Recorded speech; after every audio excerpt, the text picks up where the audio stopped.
제6장.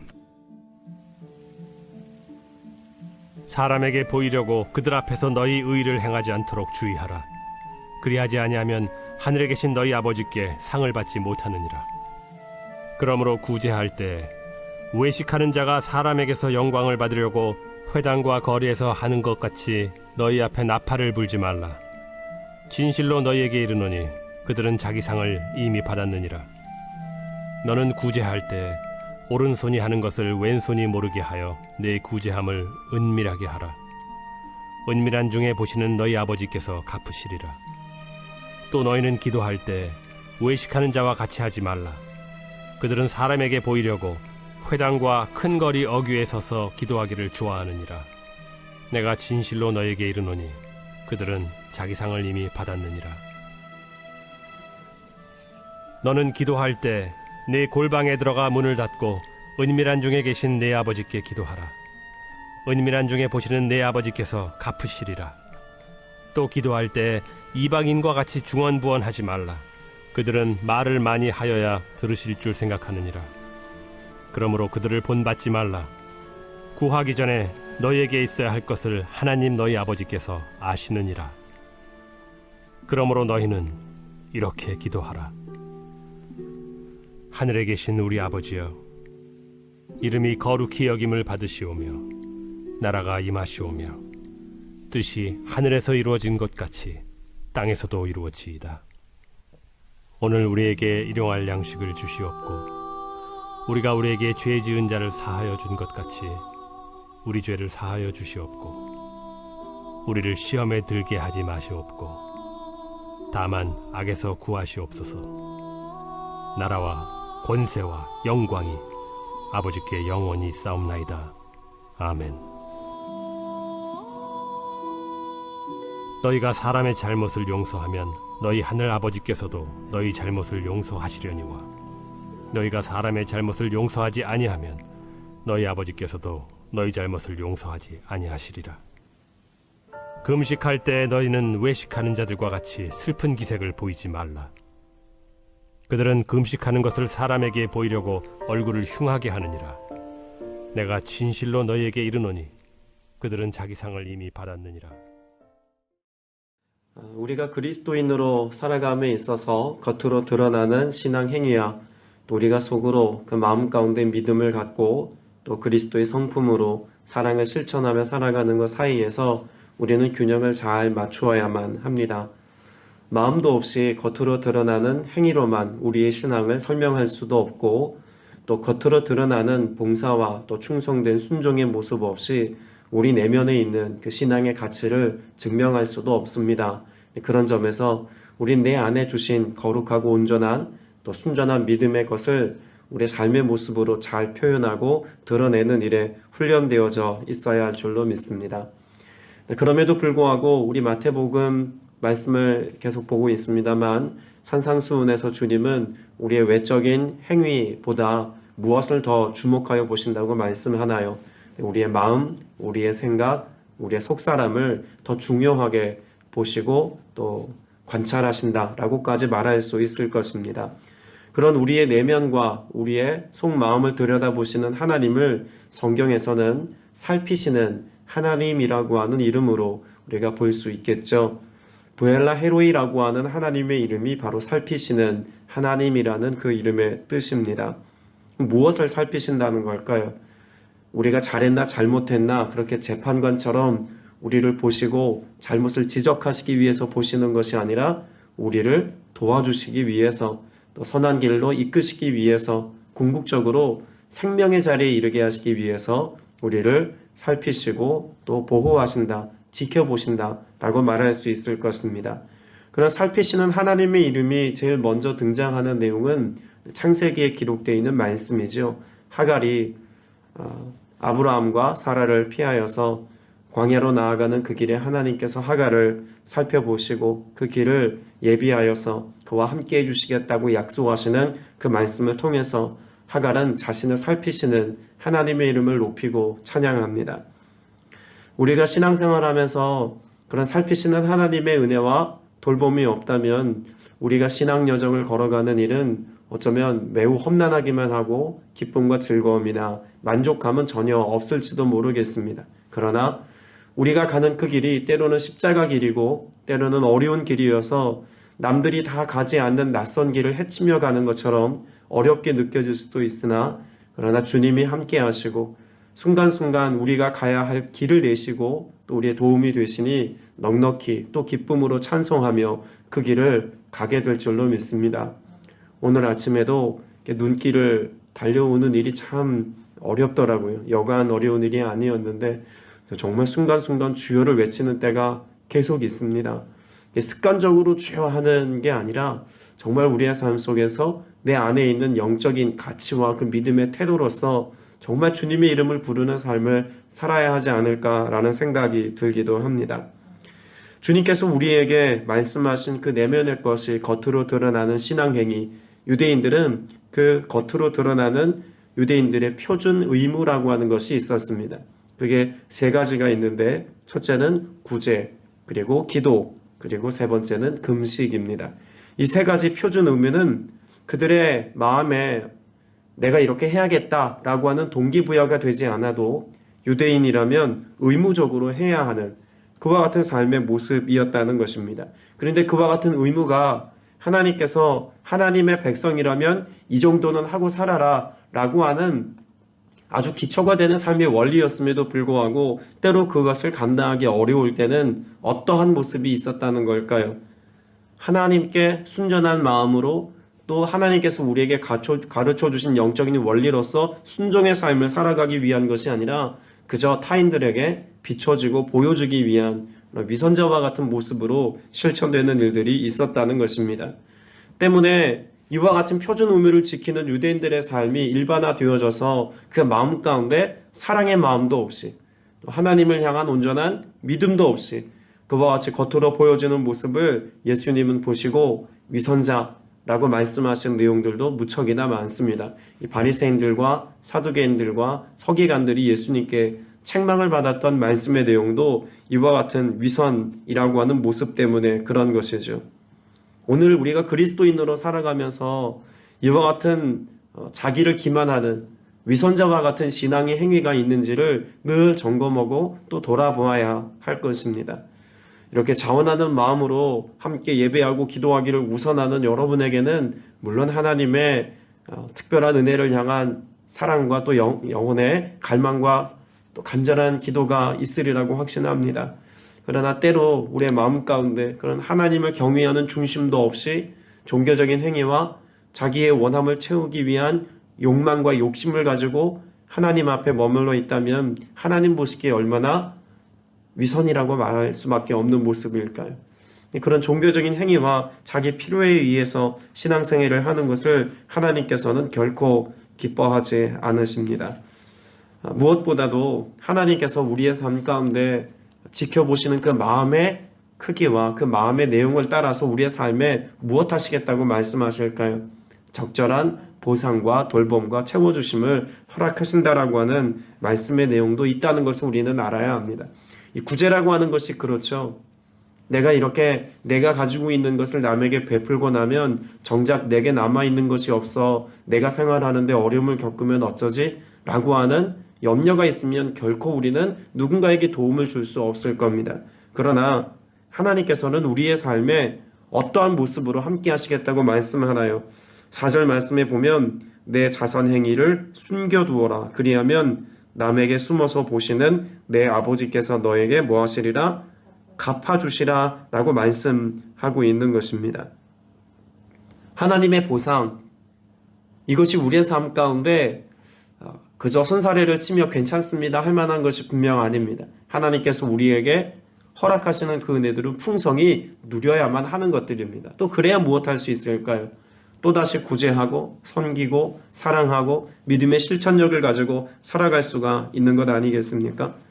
물론 우리가 하나님께서 주시는 그 보상의 것들에만 마음을 쓰면 그 신앙의 중심과 또 신앙의 원리를 잃어버릴 수 있겠죠.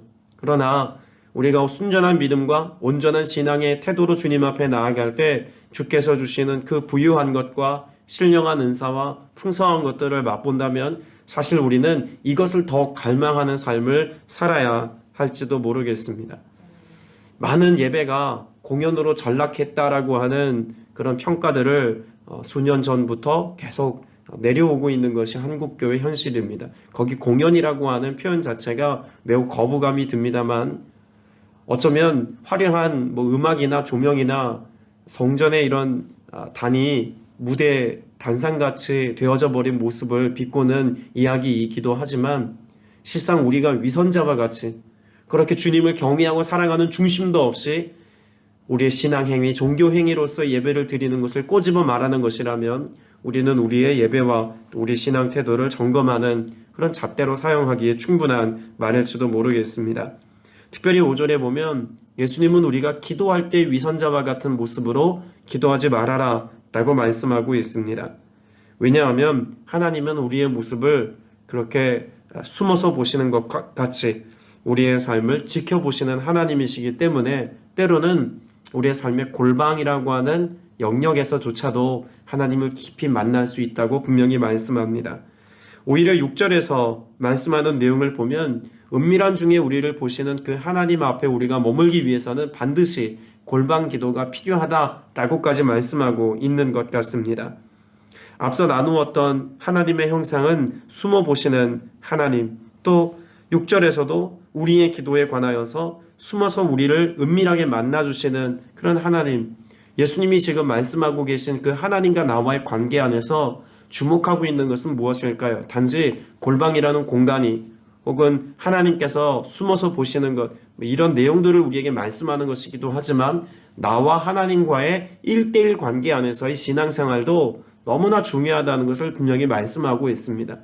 사실 우리 현대 크리스찬들에게 있어서 하나님과 나와의 1대1의 인격적인 교제와 만남은 이미 너무 많이 강조되어서 잘 알고 있는 바일 겁니다. 도리어 공동체로서의 신앙생활과 공동체 안에서 누리는 영적인 풍성함을 더 가치 없게 여기는 시대가 되어져 버린 것이 아닐까라는 걱정 때문에 염려해야 될 지경입니다. 그러나 유대라고 하는 사회는 어떨까요? 유대라고 하는 사회는 사회 그 자체가, 국가 그 자체가 공동체로서의 아주 종교 집단처럼 그렇게 공동체 신앙이라고 하는 것을 아주 강조했던 그런 민족입니다. 흔히 그들을 가리켜서 운명 공동체라고까지 말하지 않습니까? 한 지도자가 잘못하면 그 나라 전체가 하나님의 심판을 받거나, 어떤 특정한 중요한 역할을 감당해야 하는 리더십이 하나님 앞에 범죄하면 이 범죄에 관하여서 공동체가 함께 어려움에 처하는 일들도 있었습니다. 또 공동체가 잘못한 것에 대하여서 내가 잘못하지 않아도 함께 연대 책임을 지는 모습들도 성경에서는 여러 구절을 통해서 발견할 수 있는 내용이기도 합니다. 그런 점에서 신앙 공동체로서의 영적 가치를 우리가 회복하고 살아가는 것, 이것이 우리에게는 중요합니다만, 당시 유대인들에게는 공동체 안에 있으면 그저 내가 신앙생활을 어떻게 하든 내 마음에 정말 하나님을 경외하는 중심이 없어도 그냥 그렇게 묻어가는 것이 보편적이고 일반화된 그런 사회가 유대 사회였다는 것입니다. 예수님이 그래서 지금 말씀하고 계신 중요한 영적인 태도 중에 하나가 무엇일까요? 내가 하나님과 1대1 사랑의 관계 안에서 정말 그 하나님을 깊이 만나는 은혜가 중요하다는 것을 예수님이 가르쳐 주고 계신 것이죠. 오늘날의 우리의 삶에 적용한다면 내 부모의 신앙이 아무리 좋아도 자녀에게는 자녀 각자에게 주님을 뜨겁게 만나는 은혜의 역사들이 필요하다는 것을 우리는 인정하고 위하여 기도해야 할 것입니다. 내가 속해 있는 교회 공동체가 아무리 하나님 앞에 건전하고 온전한 믿음의 공동체라고 할지라도 내가 하나님과 깊이 만나는 영적인 교제가 없으면 내가 다니고 있는 교회로 내 신앙과 삶을 설명할 수 없는 겁니다. 이와 같이 우리의 삶에 내가 하나님을 깊이 있게 만나는 그 모든 일들이 개인적인 것이 되어서 하나님의 은혜를 누리는 것과 더불어 내가 섬기는 교회 공동체 안에서, 가정 안에서 그와 같은 예수 그리스도의 사랑과 은혜가 함께 흐르는 은혜를 맛보는 것도 우리는 중요하게 생각하고 돌아보아야 할 것입니다. 7절에 보면 기도할 때의 모습을 예수님께서 구체적으로 가르쳐 주시는 내용이 있죠. 7절에 보면 너희는 기도할 때에 누구처럼? 이방 사람들처럼 뭐 하지 말아라고 말씀하나요? 빈말을 되풀이하지 말아라 라고 말하고 있습니다. 이 내용은 단지 우리가 어떤 기도의 내용을 주님 이거 들어주세요, 그래서 한참 기도한 다음에 또 그거 들어주세요. 같은 말을 계속 반복하는 어떤 그런 내용을 이야기하고 있는 게 아니죠. 여기서 말하는 기도를 이방인들처럼 되풀이하지 말아라 라고 말하는 것은 이방인들이 외우는 주문처럼 주문을 외우지 말아라 라고 하는 내용으로 이해해야만 합니다. 이방 신전에서 많은 이방신을 섬겼던 사제들이나 또 이교도들은 그들이 뭔가 신에게 기원을 하기 위해서, 그래서 자신들의 원함을 이루기 위해서 외웠던 주문이 있습니다.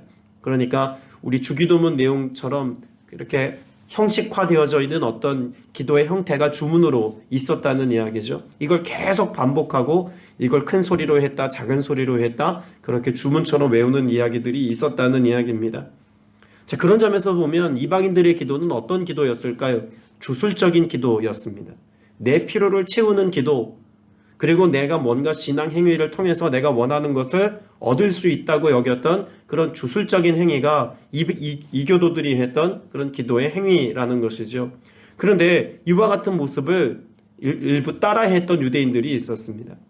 그 때문에 예수님께서 기도를 가르쳐 주실 때 우리의 원함을 채운다던가 어떤 주술적인 내용으로서의 기도를 드림보다는 은밀한 중에서 내 생각과 마음을 감찰하시는 하나님 앞에 겸손히 머물러 그 마음의 생각과 고백을 고백하고 그 탄식을 올려드리는 것이야말로 우리의 진정한 기도다라고 하는 것을 주님이 말씀해 주고 계신 것입니다. 유대인들은 하루 3번 시간을 정해놓고 기도하지 않습니까?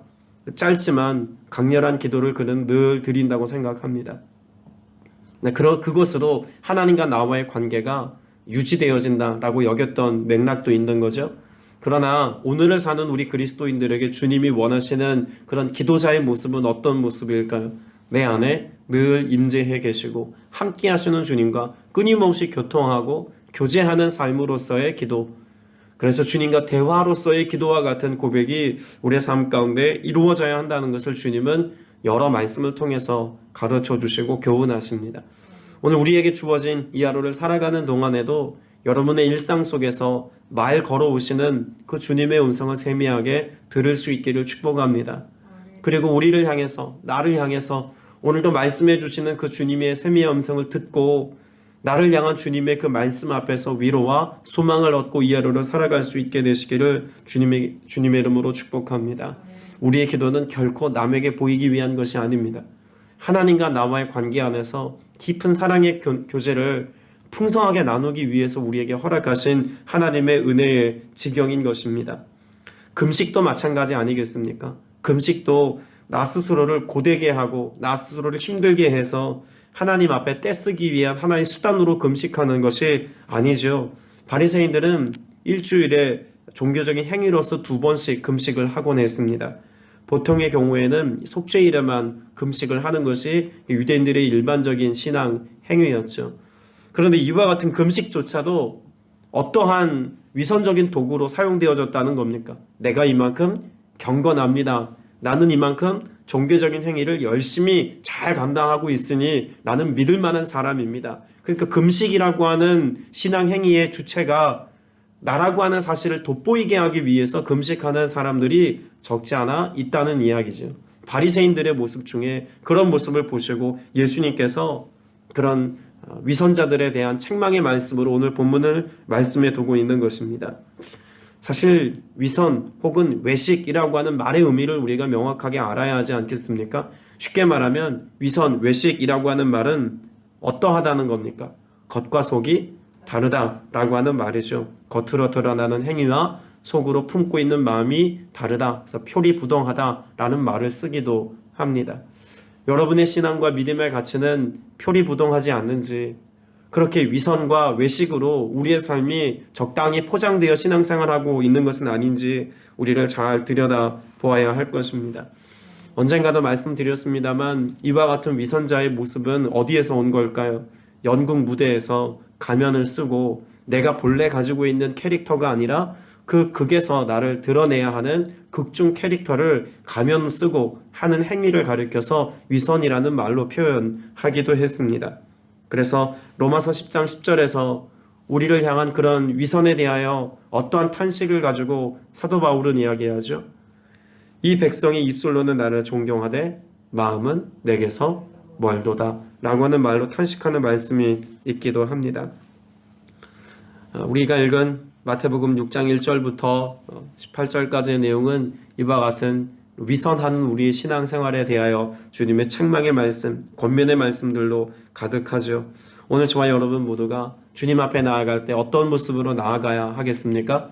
가면을 벗고 우리를 포장하고 치장했던 모든 것들을 다 벗어 던지고 마치 나아만 장군이 자신의 삶에 겉으로 포장하고 그 문둥병 걸린 것들을 들키지 않기 위해서 갑옷에 꽁꽁 숨기고 살았던 것들을 벗어 던져서 요단강에 들어갔을 때 치유를 입고 회복되었던 것처럼 우리도 주님 앞에 연약함과 부족함과 치부를 다 드러내어 놓고 주님의 만지심과 회복케 하심을 기대하며 오늘 주님 앞에 나아가야 할 것입니다. 그때 주님께서 우리가 알지 못하는 능력으로 오늘도 치유와 회복과 권능과 기적의 역사 드러내 주실 줄로 믿습니다. 함께 기도하겠습니다. 이 시간 기도하실 때 주님, 우리에게는 약함이 있습니다. 또 부족함도 있고 또 주님 보시기에 합당하지 못한, 순전하지 못한 모습도 있습니다. 회개하고 또 주님의 얼굴을 구하고 도우심을 구하며 기도하오니 이 아침에 우리를 만나주시고 또 역사해 주옵소서. 함께 기도합니다. 사랑과 내 많으신 아버지 하나님 감사합니다. 주님의 도우심을 구하며 그네를 사모하며 오늘도 이 아침에 깨어 믿음으로 간절히 구합니다.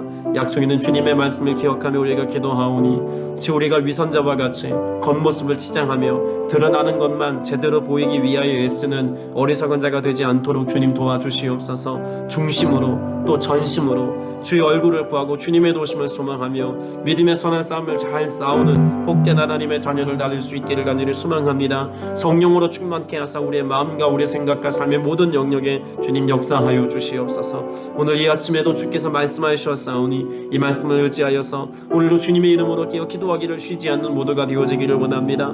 골방에서 주의 얼굴을 구하며 주님의 도우심을 바라보며 오늘도 숨죽이듯 그렇게 믿음으로 간절히 기도하는 우리의 간절한 기도 주님이 다 들어주실 줄로 믿사오니 성령님 친히 오시사 새 일을 이루시고 큰 능력으로 역사하여 주옵소서. 우리의 간구에 응답하시고 역사하실 우리 구주 예수 그리스도 이름으로 간절히 기도드렸사옵나이다. 아멘. 주님, 오늘 주님 앞에 진실된 모습으로 온전한 마음 다 내어 보이며 믿음으로 기도하게 하시니 감사드립니다. 주님 앞에 감출 것 없음을 고백합니다. 우리의 모든 약함과 부족함과 미련함, 주님 앞에는 솔직하고 온전한 모습으로 우리의 모습을 다 인정하며 기도하고 간구함으로 나아가오니 주님 오셔서 우리 각 사람 만나주시고 또 우리 안에 새 일을 이루어 주시어서 세상에 우리에게 베풀 수 없는 하나님의 위로와 치유와 회복의 역사가 우리 모두에게 일어나게 하여 주시옵소서. 전심으로 주의 얼굴을 구하되 은밀한 중에 보시는 주님, 그렇게 우리를 숨어 보시는 주님 앞에 우리의 삶을 다 내어 보이며 나아가기를 원합니다. 주님, 오늘도 어떤 순간 어떤 상황에서 우리가 주님의 얼굴을 구하고 도우심을 바랄지라도 주님을 뜨겁게 만나는 은혜의 역사 있게 하여 주옵소서. 오직 주님께 감사드리옵고 살아계신 우리 구주 예수 그리스도 이름으로 간절히 기도드렸사옵나이다. 아멘.